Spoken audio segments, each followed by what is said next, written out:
오늘 함께 읽은 하나님 말씀입니다. 예레미야 29장 11절입니다. 함께 한 목소리로 봉독하도록 하겠습니다.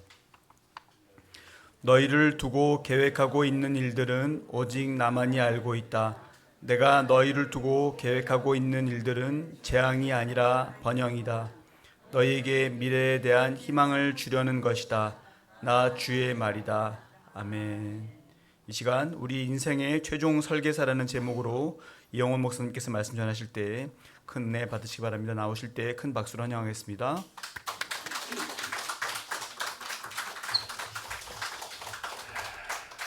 대단히 감사합니다. 올해가 들어오면서 제가 전 세계적으로 그리스도인들이 또 우리 한국의 그리스도인들이 가장 선호하고 암송하고 또 그 말씀대로 위로를 얻고 살아가는 구절 10개를 보고 그것에 대해서 말씀을 같이 나눈 적이 있습니다. 그 10개에 들어가지 않았던 구절 가운데 어떤 설문조사에서는 뭐 2등도 되고 굉장히 높은 위치에 위치한 그러한 구절이 하나 있었는데요. 그걸 오늘 같이 나눌까 합니다. 바로 예레미야 29장 11절입니다. 다시 한번 띄워주시겠습니까? 제가 오늘 뭐 한 30여 분 말씀을 풀이하고 나눌 텐데 그걸 다 잊어버리셔도 좋습니다. 그러나 이 구절만큼은 여러분들이 좀 기억하고 암송하고 가시면 좋겠다 하는 생각이 있습니다. 제가 지금부터 1분을 드릴 텐데요. 암송을 하셔서 설교가 끝날 때 여러분들이 다 끝날 때까지 암송을 하고 오늘 예배는 이 한 구절 내가 건지고 간다 뭐 이러한 좀 확신이 있으면 좋겠습니다. 너희를 두고 계획하고 있는 일들은 오직 나만이 알고 있다. 내가 너희를 두고 계획하고 있는 일들은 재앙이 아니라 번영이다. 너에게 미래에 대한 희망을 주려는 것이다. 나 주의 말이다. 자, 한 1분 드릴 테니까 외워보시기를 바랍니다. 예, 큰 소리로 외워두셔도 좋고요. 제가 질문을 할 겁니다. 중간중간에 중요한 단어들 괄호 넣기를 할 거예요. 너희를 두고 뭐 하고 있는 일들은 오직 누가 알고 있다고요? 내가 너희를 두고 계획하고 있는 일들은 무엇이 아니라고요? 뭐라고요? 너희에게 미래에 대한 뭘 주려는 것이라고요? 예. 여기까지만 하죠. 뭐 각자 외우라 그러면 이제 조금 부담이 되기 시작할 테니까. 예. 이 구절 참 좋은 구절인데 예레미야가 이 예언을 한 구체적인 상황은 그렇게 좋은 상황이 아니었습니다. 기원전 6세기 초 유다 백성들이 바벨론의 침입을 받아서 유다 나라가 함락되고 많은 이들이 바벨론으로 포로로 잡혀간 상황입니다. 바벨론에서 정치적인 억압 가운데 있었고 열심히 일해도 많은 수익을 바벨론 사람들에게 다 빼앗기는 상황이었고 정치적, 경제적인 어려움 속에 자유가 제한된 상황입니다. 가장 심각한 상황은 하나님의 선민으로 하나님이 택하신 백성이라는 자부심을 갖고 살았던 그들에게 찾아온 신앙적인 이 정신적인 이 혼돈입니다. 정말 하나님이 우리를 지금도 사랑하고 계신가? 하나님이 능력이 계신가? 하나님이 능력이 있으신 분이라면 어떻게 바알 섬기는 바벨론 백성에게 우리 나라가 빼앗기게 만드냐? 아브라함과 모세, 다윗, 우리의 선조들에게 약속하신 영원히 나라를 지켜주고 백성을 지켜주겠다는 그 약속에 하나님이 신실하시다면 우리가 지금 이 모양 이 꼴이냐? 왜 이런 일이 생겼냐? 그 가운데 어떤 이들은 자기들의 삶을 되돌아보기 시작했습니다. 우리가 하나님 앞에서 불순종하고 산 결과가 이렇게 심각한 나라까지 빼앗기고 포로 생활을 하기까지 해야 되는 이렇게 심각한 것인가? 그래서 회개하는 사람들이 있었는가 하면 또 어떤 사람들은 반발합니다. 우리가 뭘 잘못했다고 이 정도까지 우리를 괴롭히냐? 수십 년 동안 바벨론에서 종살이하고 최종적인 질문, 우리의 미래가 있냐? 우리가 이렇게 바벨론에서 종살이 하다가 우리 인생 끝장나는 거 아니냐? 고향 땅으로 돌아갈 수 있을까? 미래가 있을까? 소망이 있을까? 그러한 심각한 상황 속에 거짓 예언자 하나가 나타났습니다. 오늘 본문 바로 앞에 28장에서 하나니아라는 이 거짓 예언자가 뭐라고 설교했냐면, 너무 걱정하지 마십시오. 우리가 지금 바벨론 와서 이렇게 고생하고 있지만 앞으로 2년 후면 고향 땅 돌아갑니다. 하나님께서 말씀하셨습니다.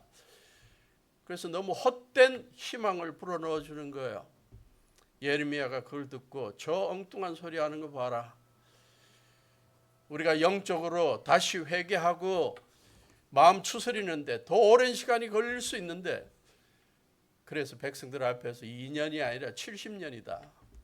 70년 동안 우리가 오랫동안 고생할 수 있으니 영적으로 다시 회개하는 마음을 갖고 너무 조급해하지 말고 너무 낙심하지 말고 바벨론에서 집 짓고 할 일을 다 하고 바벨론에 있는 동안 그 사람들 섬길 거 다 섬기고 책임 있게 활동하라 라고 현실적인 제안을 하고 있습니다.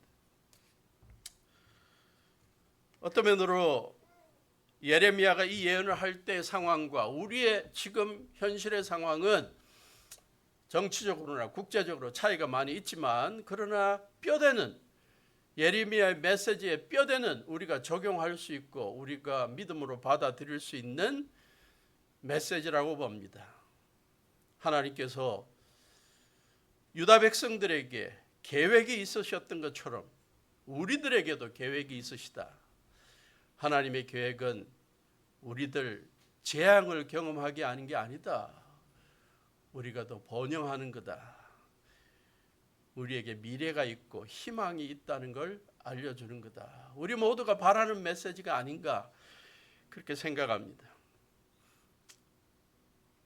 이 본문 구절에 가장 중요한 단어 하나를 택하려면 계획이겠죠.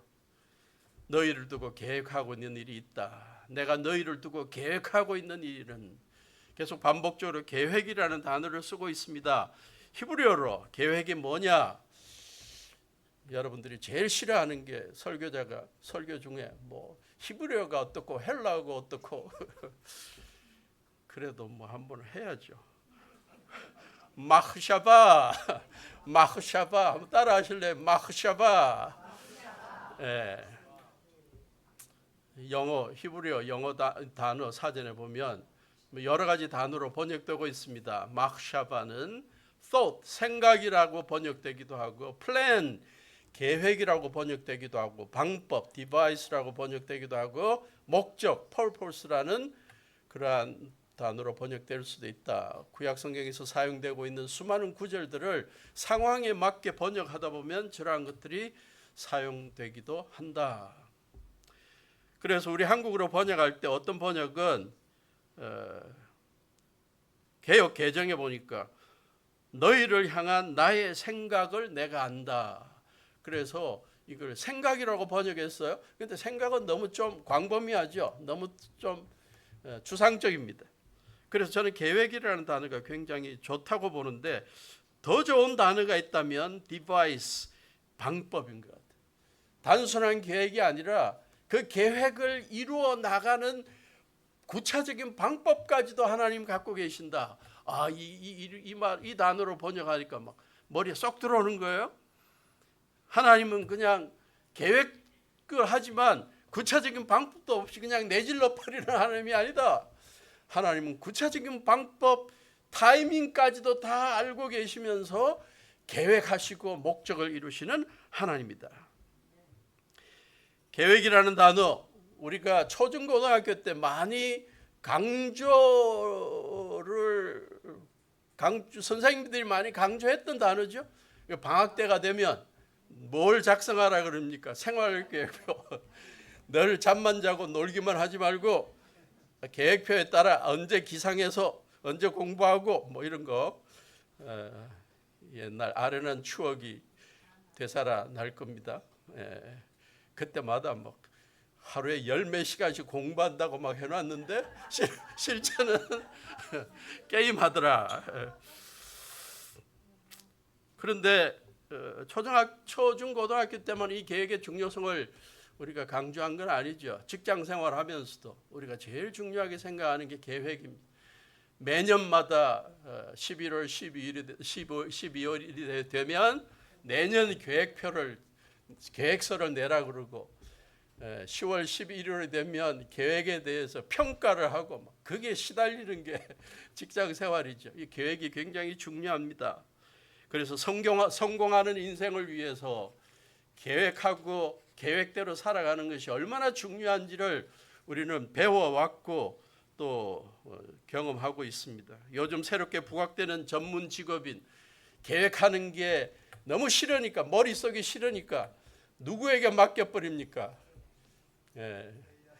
계획 짜는 사람에게, 전문 계획인에게 맡기죠. 그걸 우리는 설계사라, 영어로 플래너라 그러더라고요. 웨딩 플래너, 굉장히 뭐가 있어 보이죠. 웨딩 플래너. 그 하나하나 뭐 예식장 찾고 사진 찍는 사람 찾고 음식하는 사람 찾고 다 너무 골치 아프니까 맡겨버려요. 플래너에게, 설계사에게 맡깁니다. 도시건축 플래너, 여행 플래너, 패키지 여행 플래너, 투자하는데 금융 플래너, 진학 플래너. 그래서 우리는 살아가면서 계획이 얼마나 중요한지를 실감하고 있습니다. 아직도 우리가 계획 없이 살아간다면, 믿음으로 살아간다고 주장하는 사람들조차도 우리는 계획을 가지고 살아가야 한다는 것을 좀 말씀드리고 싶습니다. 살아가는 데 있어서 계획하며 사는 것의 중요성에 대해서 강조하는 명언들을 찾아보았습니다. 계획하지 않는 것은 실패를 계획하는 거다. 재밌는 말이죠. Fail to plan, plan to fail. 계획 없는 목표는 단지 바람일 뿐이다. A goal without a plan is just a wish. 1시간의 계획이 10시간의 실행을 절약해 준다. 그 계획, 뭔가를 이루기 위해서 빙빙 돌아가지 않게 만든다는 거죠. 항상 미리 계획하라. 노아가 방주를 지을 때 비는 오지 않았다. 비가 안 올 때 방주를 지어놔야지. 비 오고 나서 방주 지으면 어떡하냐. 다 좋은 말들이네요. 그 다음에 그 다음 게 없나요? 당신에게 필요한 것은 계획, 로드맵, 그리고 목적지를 향해 나아갈 용기이다. 우리의 목표는 계획이라는 수단을 통해서만 도달할 수 있다. 우리는 그 계획을 절실히 믿고 힘차게 실행해야 된다. 피카소. 계획은 아무것도 아니다. 중요한 것은 계획하는 과정이다. 한번 계획해 놓고 그게 이루어지도록 그냥 기다리는 게 아니다. 결과만 기다리지 마라. 중요한 것은 그 계획을 이루어 나가면서 상황에 따라 유연하게 새롭게 계속 계획해 나가는 것이다. 계획을 진행해 나가는 것이다. 가능성을 준비하고 위기 상황을 유연하게 대처할 수 있는 게 계획하는 과정에 포함되는 겁니다. 계획하는 생활의 중요성을 강조하는 성경 말씀들도 있습니다. 구약의 하나, 잠언 21장 9절 같이 읽읍시다. 저게 아닌데 제가 잘못 택한 것 같네요. 계획하는 사람이 이룰 수 있고 계획하지 않으면 이룰 수 없다는 내용. 누가복음 14장 28절. 누가복음 14장 28절. 너희 가운데서 누가 망대를 세우려고 하면 그것을 완성할 만한 비용이 자기에게 있는지를 먼저 앉아서 셈하여 보아야 하지 않겠느냐. 예수님께서 하신 말씀이 망대 짓는데 계획하고 다 이렇게 따져보고 해야 되지 않겠냐. 무작정 사는 게 아니라 뭔가 이루기 위해서 철저한 계획이 준비가 필요하다. 이러한 것은 우리가 초중고등학교 시절에 또 사회생활, 직장생활하면서 많이 배워온 또 경험하고 있는 계획과 관련된 사안입니다. 그런데 학교에서 가르치지 않은 사실을 하나 말씀드린다면 살다 보면 우리가 계획하지 않은 일들이 훨씬 많이 우리에게 다가온다는 사실입니다. 우리 인생이 우리가 계획한 대로 흘러가지 않는 경우가 많다는 것입니다. 우리가 계획한 것에서 벗어나서 계획을 성취하는 일에 더 오랜 세월이 걸리고 더 돌아가야 하는 경우도 있고, 우리의 계획을 완전히 망가뜨리는 경우들도 있고, 계획한 것보다 더 기쁜 일도 있지만 많은 경우 당황스럽고 억울함을 느끼게 만들고 염려하게 되고 남몰래 홀로 눈물을 흘리게 만들고 밤지새게 만드는 일도 있다는 것입니다. 그러므로 각오하라고 말씀드리고 싶습니다.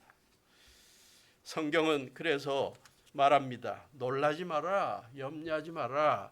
그러면서 우리에게 위로하시죠. 그러한 때 하나님께서 너희와 함께 하신다. 우리가 기억하고 있는 이사야서 41장 10절 기억하십니까? 41장 10절, 이사야 41장 10절. 내가 너와 함께 있으니 두려워하지 말아라. 내가 너의 하나님이니 떨지 말아라. 내가 너를 강하게 하겠다. 내가 너를 도와주고 내 승리의 오른팔로 너를 붙들어 주겠다. 빌립보서 4장 6절 7절. 아무것도 염려하지 말고 기도와 간구로 주님 앞에 맡겨라. 그러면 주님께서 평안으로 너에게를 채워주신다. 그래서 여러분들 살아가시면서 특히 우리 젊은이들 미래에 대한 훌륭한 계획들을 세우고 살아가시면서 성실하게 살아야 하겠지만, 그러나 가끔 예기치 않는 일들로 우리의 계획에서 어긋난 일들이 닥친다 하더라도 너무 놀라지 말고 주님 앞에 기도하고 주님의 동행하심을 믿고 살기를 바랍니다. 오늘 본문의 중요한 단어 계획과 관련해서 신앙적인 사실 하나를 여러분들에게 소개한다면 오늘 본문이 바로 그 사실을 강조합니다. 우리의 삶을 향해 하나님께서 계획하고 계신 일이 있다는 겁니다. 우리의 삶을 향한 우리의 계획도 있지만 하나님의 계획이 있다. 한 걸음 더 나아가 그 하나님의 계획은 우리가 우리 자신을 위해서 계획하는 것보다 더 훨씬 좋은 계획이다. 오늘 본문이 약속하고 있습니다. 비슷한 약속이 이사야 55장 8절 9절에 나오죠. 이사야서 55장 8절 9절. 이사야 55장 8절 9절.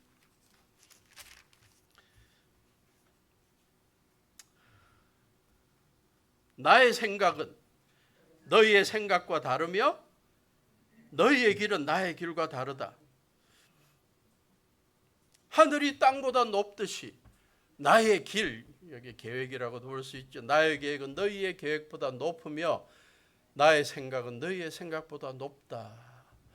우리가 우리의 미래에 대해서 계획하는 것보다, 우리의 삶에 대해 계획하는 것보다 하나님께서 우리의 삶과 미래를 위해 계획하는 것이 있는데, 그게 더 하나님의 이 능력과 하나님의 지혜 가운데 만든 것이기 때문에 우리의 계획보다 다르고 더 훌륭하다는 것입니다. 우리는 제한된 지식으로 잘못된 감정을 가지고 계획하는 경우가 많습니다. 우리의 계획은 자기중심적이기가 쉽고 나만의 안락을 추구하기 위해서 계획하기가 쉽습니다. 우리의 계획은 여러 가지 주위 사람들의 방해와 예상치 못한 간섭으로 실패할 수도 있습니다. 그러나 우리를 향한 하나님의 계획은 훨씬 뛰어나고 위대합니다. 하나님이 전지하시기 때문이고 전능하신 분이기 때문이고 우리를 너무나 아끼고 사랑하시고 은혜로우시기 때문입니다. 우리의 과거와 현재 미래를 손안에 쥐고 계신 역사의 주관자이시기 때문입니다. 하나님의 계획이 무엇이라고 본문은 이야기합니까? 기원전 6세기 나라까지 망하고 포로되어 바벨론에서 종살이하고 있는 하나님의 백성들을 향한 약속의 말씀. 너희들은 여전히 나의 종이고 여전히 내 백성이고 내 사랑하는 자고 보배로운 백성이다. 내가 너희에게 세 가지를 계획하고 있다. 첫째, 너희들의 번영을 위해서다. 내가 너희들을 번영하기를 원한다. 지금보다 훨씬 나은 번영된 삶을 살아가도록 내가 계획하고 있다. 원어적인 의미는 단순한 물질적인 풍요함이 아닌 전인적인 평화입니다. 샬롬. 그렇게도 좋은 단어. 샬롬. 육체적으로 건강하고 건강을 회복하고 정신적으로 평안하고 영적으로 하나님의 관계가 풍성하고 인간 관계가 형통하고 모든 면이 잘 되어가는 샬롬을 너희들에게 주기를 원한다. 어떤 면으로든 뭔가 그 가운데 부족함이 있을 때 다 채워주기를 원하는 게 내 생각이다. 두 번째로 소망을 위한 계획이 있다. 너희들의 미래가 현재보다 더 나은 미래가 되기를 내가 꿈꾸고 있고 그걸 실현하기 위해서 계획하고 방법까지도 내가 세우고 있다. 너희들의 미래를 위해서 내가 열심히 계획하고 있다. 한국의 새 번역에 의하면 소망의 미래라고 두 단어를 합쳐놨는데요. 원어적인 의미는 따로따로입니다. 너희들의 소망을 위해, 너희들의 미래를 위해 내가 계획하는 것이 있다. 너희들이 미래가 더욱더 밝고 미래가 더욱더 형통해지고 현재와 미래가 샬롬의 상태로 전인적으로 행복한 상태로 유지되도록 내가 계획하고 있다. 그걸 위해서 내가 열심히 성령을 통해 역사할 것이다. 그게 바로 예레미야를 통한 하나님의 약속입니다. 그러므로 우리는 우리의 인생이 계획대로 잘 진행되지 않고 때때로 둘러가게 만들거나 때때로 앞에 벽이 가로막고 있는 것처럼 막히거나 절벽 앞에 서 있는 것처럼 느껴지거나 그때마다 이 약속의 말씀을 붙들고 더욱더 하나님을 의지할 수 있기를 바랍니다. 놀라지 말기를 바랍니다. 미래를 포기하거나 소망을 잃지 말기를 바랍니다. 미래와 소망이 없다고 생각하는 사람들의 공통적인 삶이 뭔지에 대해서 챗GPT에게 물어봤습니다. 제가 심리학자가 아니라서 물어봤더니 첫째, 삶의 목적을 상실한다. 둘째, 심한 우울감에 빠져 있다. 셋째, 정체성의 혼돈을 느끼고 산다. 넷째, 미래에 대한 두려움에 빠져 있다. 다섯째, 포기하거나 수동적으로 산다. 여섯째, 정서적인 무기력감과 소외감 가운데 빠져 있다. 일곱 번째, 쓴뿌리가 있어서 주위 사람들의 말과 행동에 아주 비판적인 반응을 많이 보인다. 여덟째, 극단적인 선택의 생각까지도 한다. 미래와 소망이 없다고 생각하는 사람의 삶의 모습이 우리 그리스도인들에게서는 보여지지 않아야 합니다. 왜? 우리 주님께서 우리에게 약속하고 있기 때문입니다. 오늘 우리가 같이 불렀던 찬송가 가운데 빌 게이트의 찬송, 빌 게이러의 찬송, 살아계신 주 찬송, 후렴 우리가 열심히 불렀죠. 사랑의 주 내 갈 길 인도하니 내 모든 삶의 기쁨 늘 충만하네. 굉장히 은혜롭게 번역했는데 저는 영어 번역이 너무 좋아요. Because he lived, I can face tomorrow. 그가 부활하셔서 지금도 이 세상의 역사를 주관하시고 내 삶을 주관하시기 때문에 나는 미래를 직면할 수 있다.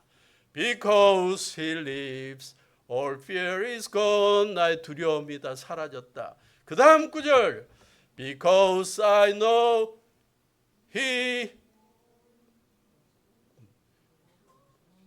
He holds the future, and life is worth living just because He lives. 그가 미래를 주관하고 계시다는 걸 알기 때문에 삶은 살아갈 가치가 있다. 여러분 지금 이걸 외치고 살고 계신지 궁금합니다. 내 계획이 지금 잘 이루어지지 않아서 하루하루 낭망하고 절망하고 또 이렇게 살아야 되느냐, 내일도 또 오늘처럼 답답하지 않을까, 미래와 희망을 놓쳐버리기 쉬운 현실 속에 있다면 우리의 미래를 붙들고 계신 주님을, 살아계신 주님을, 부활하신 주님을 믿으시기를 바라고, 하루를 시작하면서 오늘도 살아갈 가치가 있다고 고백하고 하루를 새롭게 시작하시기를 바랍니다. 계획이라는 이 본문의 중요한 단어와 관련해서 신앙적인 사실 또 하나를 나누고 싶습니다. 우리의 계획, 비뚤어져 버린 계획, 다른 사람들이 망쳐버린 계획, 나 스스로가 망쳐버린 계획, 사회적 국제적인 사건들로 천재지변으로 망가져버린 내 인생의 계획들, 건강의 어려움으로 망가져버린 계획들, 수많은 망가져버린 계획으로 우리가 지금 실망하고 있을 때 이런 것들조차도 전능하신 하나님께서 붙들어서 그 이끌어진 계획들을 통해 선한 결과를 만들어내시는 하나님이 우리의 하나님이라는 사실, 그게 성경에서 강조하고 있는 복음입니다. 성경에 나오는 위대한 하나님의 사람들에게 하나님께서는 이러한 하나님으로 역사하셨고 그들은 이러한 고백을 했습니다. 구약의 한 인물 요셉, 하나님이 주신 꿈을 자랑했다가 형들의 시기를 받아서 종으로 노예로 팔리고 나름대로 성실하게 일해 나가다가 모함을 받아서 감옥에 가게 되고 인생이 자꾸 밑바닥으로 떨어지는 것 같았는데 하나님께서 하나하나 간섭하셔서 함께 하시고 형통케 하시고 형들의 시기로 인생을 망친 것 같았는데 하나님이 그것을 새롭게 만드셔서 조율하셔서 애굽의 총리 대신이 되어서 수많은 사람들을 구원하는 역사를 만드신 하나님의 능력을 요셉은 이렇게 고백합니다. 창세기 50장 20절. 형님들은 나를 해치려고 하였지만 하나님은 오히려 그것을 선하게 바꾸셔서 오늘과 같이 수많은 사람의 생명을 구원하셨습니다. 여러분 주위에 여러분을 해치려고 하는 사람이 있습니까? 여러분을 해치려는 사람들 때문에 지금 답답해하고 있습니까? 하나님께서는 그것까지도 선하게 바꾸십니다. 그래서 수많은 사람들에게 생명을 구원하는 위대한 지도자로, 위대한 사람으로 만들어 주실 것입니다. 복음 전하고 선교하다가 수많은 어려움을 경험한 사도 바울이지만 그가 삶의 말년에 한 고백, 하나님을 사랑하는 사람들, 하나님의 뜻대로 부르심을 입은 사람들에게는 모든 일이 서로 협력해서 선을 이루게 하시는 하나님, 우리의 고백이 될 수 있기를 바랍니다. 그래서 우리는 우리 인생의 설계를 하는 최종적인 설계사가 우리라고 생각하고 살아왔지만 성경에서 가르치고 있는 우리 인생의 최종 설계사가 위대하신 하나님이요 부활하신 주님이라는 사실을 고백해야 합니다. 고백할 수 있어야 합니다.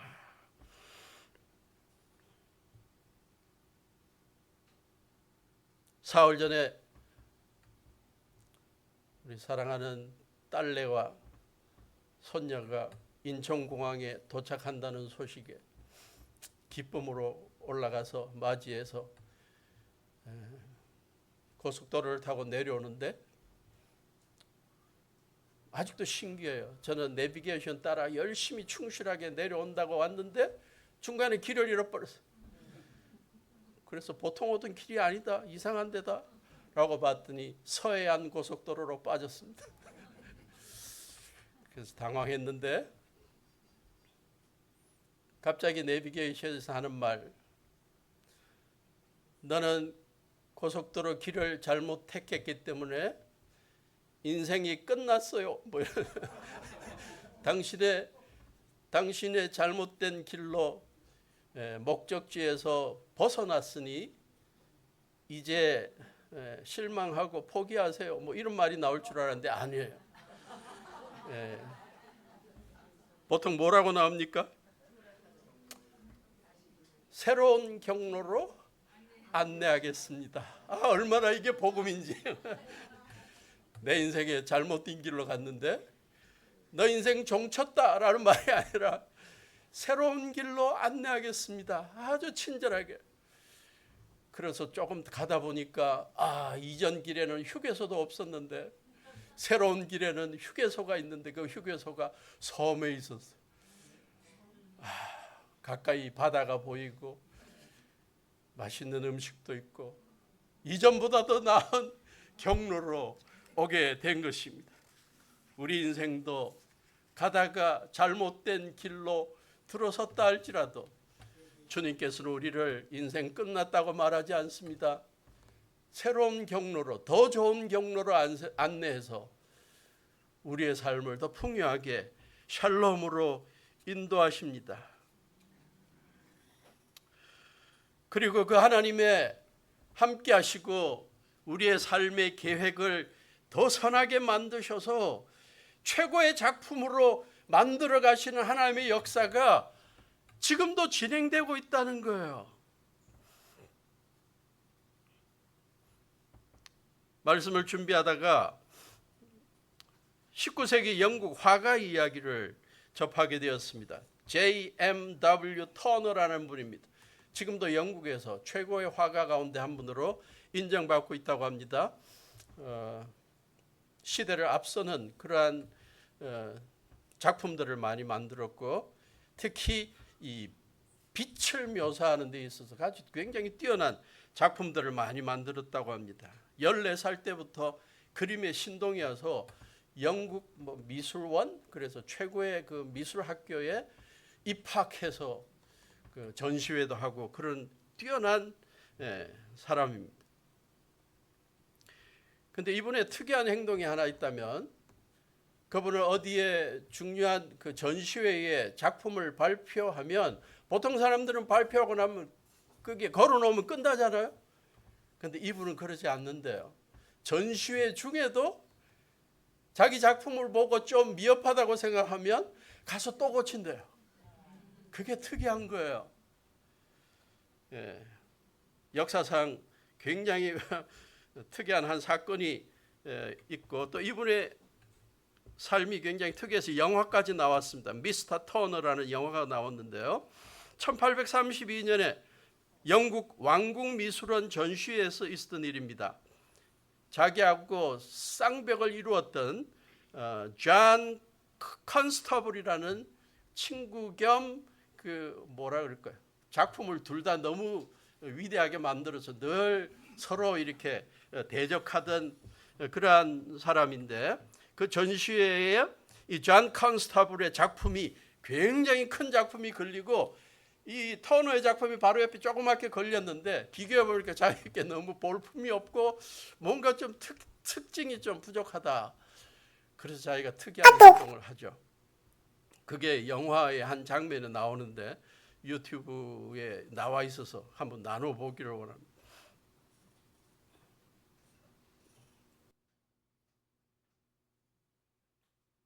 이게 컨스타블의 작품입니다.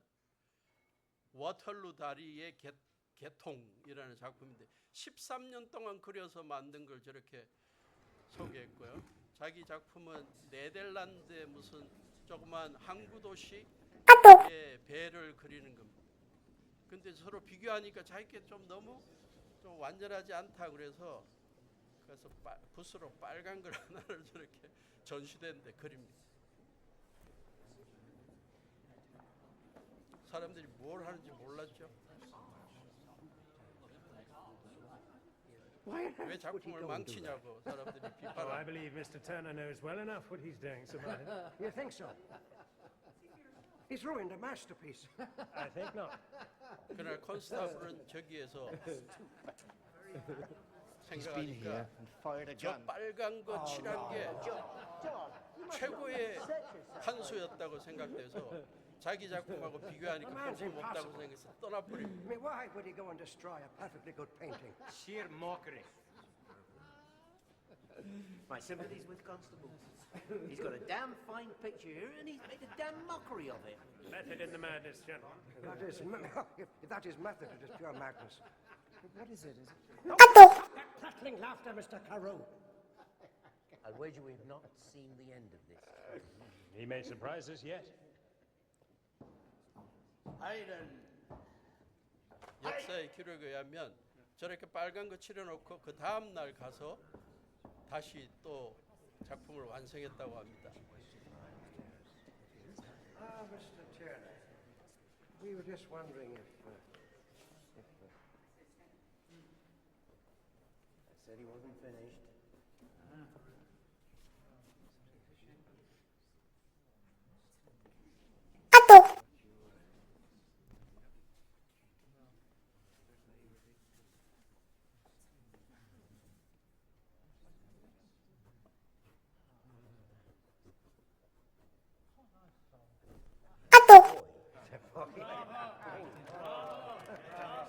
바다에 떠 있는 부표로 만들었습니다. 그래서 저 작품의 저 빨간 저게 특징이 되어서 지금도 저 작품은 뭐 빨간 부표, 그래서 아주 위대한 작품으로 남아 있습니다. 왜 제가 터너의 저 부표를 설명하냐? 저걸 보면서 하나님이 우리를 향해서 지금 저런 작업을 하고 계신다는 믿음이 생겼기 때문입니다. 오래전에 우리를 하나님의 아들, 딸로 삼아놓고 천국의 백성으로 만들어놓고 그냥 저렇게 걸어놓고 구경하게 만든 하나님이 아니라 지금까지도 계속 우리를 보시고 고쳐나가시고 성장하도록 더 아름다운 작품이 되도록 걸작품이 되도록 계속 우리를 만들고 계신 진행 중이신 하나님, 우리가 그러한 하나님의 역사를 믿을 수 있으면 좋겠습니다. 우리를 향한 하나님의 계획은 결코 과거형이 아니고 과거 완료형이 아닙니다. 현재 완료형도 아닙니다. 현재 진행형입니다. 그래서 아직도 우리의 삶을 되돌아볼 때마다 부족한 게 많고 실수 연발이고 상처투성이고 하나님의 관점에서 볼 때 미흡한 면이 많다고 생각되어서 실망하고 좌절하고 우리의 미래가 암담하다고 생각된다 할지라도 하나님께서 우리에게 열심히 그림질하고 계시고 빨간칠하고 계시고 걸작품으로 만들기 위해서 우리에게 관심을 갖고 계시고 역사하고 계시다는 사실을 믿을 수 있기를 바랍니다. 한 가지 더 예화를 소개하고 마칠까 합니다. 고사성어 가운데 우리가 잘 알고 있는 고사성어 활용 점정 기억하실 것입니다. 제가 그림까지 보여드리려고 그러다가 참았습니다. 예, 불교적인 뭐 면도 있고 그래서 중국 남북조 시대 5, 6세기 양나라에 장승효라는 인물이 있었습니다. 전쟁에도 능한 장수였지만 그림을 너무 잘 그렸습니다. 보통 때는 그림 그리는데 빠져 있었던 사람이 그림을 잘 그리는 거 알고 안락사라는 한 절의 주지 스님이 그에게 와서 부탁을 했습니다. 절 벽면에다가 용을 좀 그려주시오. 근데 뭐 기록에 따라 2마리를 그렸다, 4마리를 그렸다, 여러 가지 볼전들이 있더군요. 장승효가 붓을 들어서 용을 그리기 시작합니다. 4마리로 합시다. 구름 속에 날아오를 듯한 용 4마리를 그렸습니다. 꿈틀대는 몸통, 갑옷 같은 비늘, 날카로운 발톱 다 멋있게 그려놓고 사람들이 보니까 눈알을 안 그렸어요.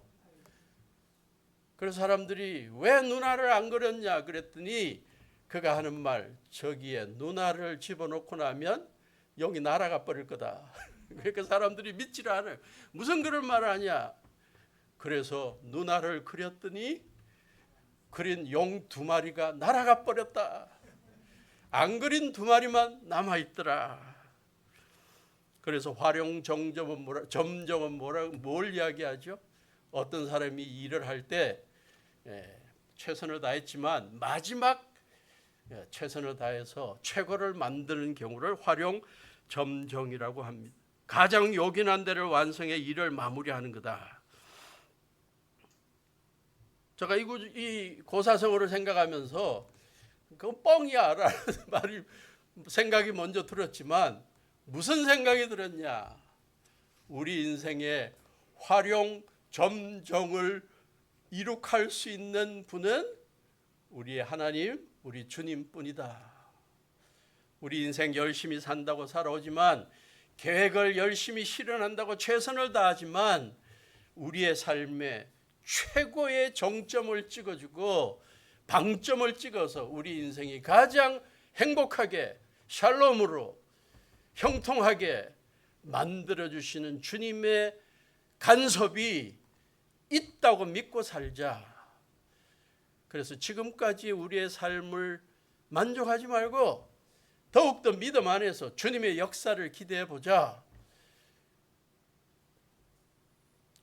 오늘 예레미야를 통해 주어진 이 말씀이 우리에게 주는 교훈이라고 생각합니다.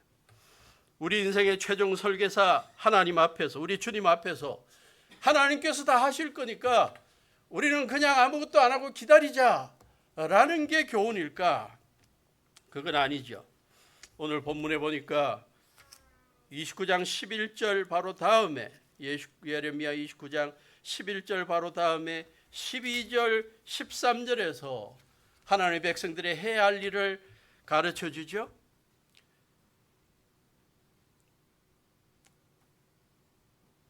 너희가 나를 부르고 나에게 와서 기도하면 내가 너희의 호소를 들어주겠다.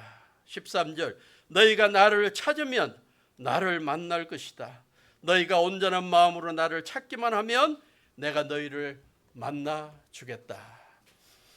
활용점정을 이룰 수 있는 하나님을 믿는다면 그분 앞에 모든 걸 맡겨놓고 수동적으로 생활하라는 것이 아니라 매일매일 주님 앞에 주님의 역사를 위해 기도하고 우리의 죄된 모습과 부족한 모습에 대해 회개하고 주님 앞에 새로운 결단을 하고 주님께서 우리의 삶을 이끌어 주시도록 간구하는 기도와 신앙의 모습이 있을 때 주님께서 이러한 역사를 우리들에게 이루어 주실 것이라고 믿습니다.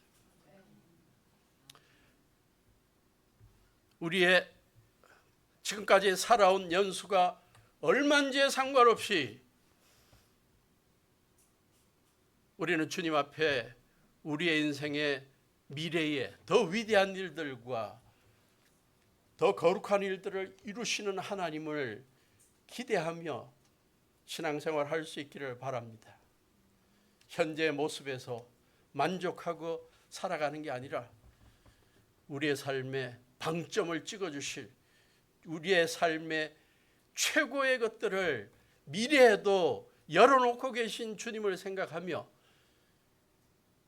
주님 앞에 더욱더 기도하고 주님이 주시는 비전을 찾아 나갈 수 있기를 바랍니다. 말씀 생각하면서 예레미야 29장 11절 다시 한번 암송하고 읽어보고 찬양하고 기도하겠습니다. 같이 읽습니다. 시작. 너희를 두고 계획하고 있는 일들은 오직 나만이 알고 있다. 내가 너희를 두고 계획하고 있는 일들은 재앙이 아니라 번영이다. 너희에게 미래에 대한 희망을 주려는 것이다. 나 주의 말이다. 일어서셔서 찬송합니다. 주 하나님 복생자 예수 날 위하여 오시었네. 내 모든 죄 용서하시고 죽음에서 부활하신 나의 구세주 살아계신 주 나의 참된 소망 걱정 근심 전혀 없네. 사랑의 주 내 갈 길 인도하니. 마지막 절입니다. 마지막 절. 그 언젠가 죽을 때까지 주를 위해 싸우리라. 승리의 길 멀고 험해도 주님께서 나의 앞길 지켜주시리. 살아계신 주 나의 참된 소망 걱정 근심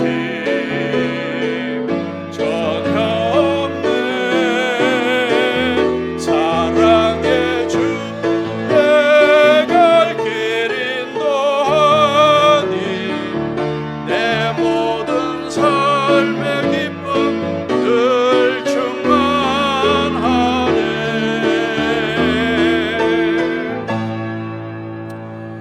저희들의 삶을 선하게 인도하시고 지금까지도 평안을 위해 미래와 소망을 위해 계획하시고 주관하시는 주님, 주님의 은혜와 사랑을 생각하며 감사하며 주님 앞에 예배 자리로 왔습니다.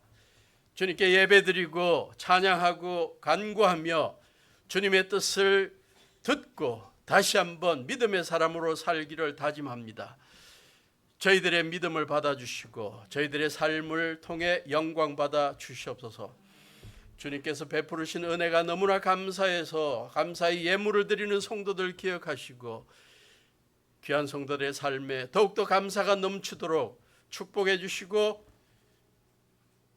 삶 전체를 통해 영광 받아 주시옵소서. 말씀 따라 주님을 의지하고 살아가며 새로운 믿음의 결단하는 성도들을 기억하시고 이들을 통해 영광 받아 주시며 이들이 속한 가정의 권속들을 지켜주시고 형통케 하시고 모두 건강을 회복시켜 주시옵소서.